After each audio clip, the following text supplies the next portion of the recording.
Здравствуйте, Туркмения, объединяемся.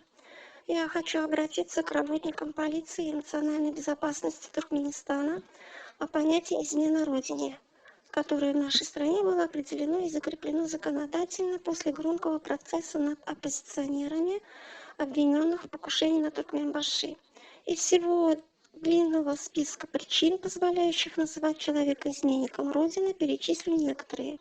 Например, изменой Родине считаются попытки должностных лиц государственных, центральных и местных органов исполнительной власти ставить собственные интересы выше народных, совершение неправовых действий, стремление посеять у людей сомнения в проводимой внутренней и внешней политике президента. И кто же предатель Родины? Вы, которые ставите свои интересы выше наших, народа? Или мы народ, который требуем свои права по Конституции?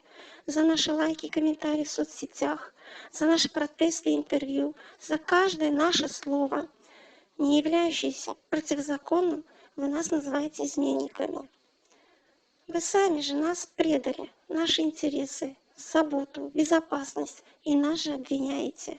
И после этого идете на следующее преступление, нарушая покой наших родственников, давите морально, издеваетесь физически, пользуясь своим положением, применяете силы и свои гнусные методы, кормясь на наши же деньги, пытаетесь нас уничтожить. Да, на наши честно заработанные деньги, которые мы перечисляем вам в виде налогов.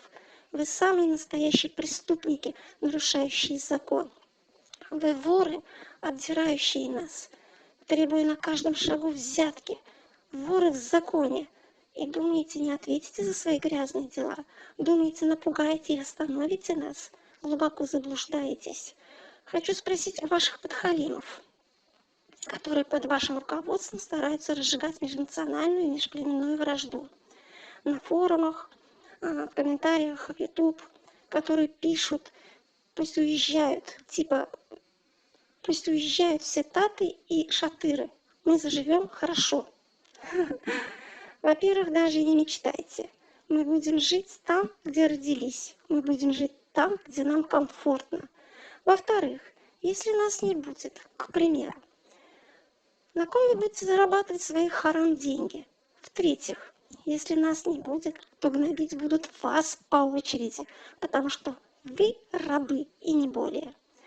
Мы закрываем лица и изменяем голоса не потому, что вас боимся, а потому что вы нас боитесь.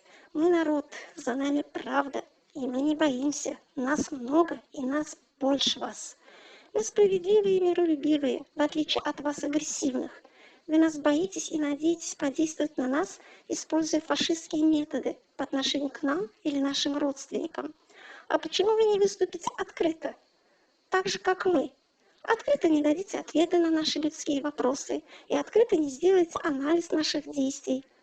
Конечно, вам сказать нечего, потому что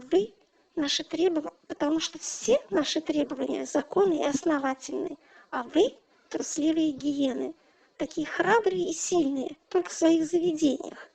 Вы даже не представляетесь, потому что ваши действия противозаконны.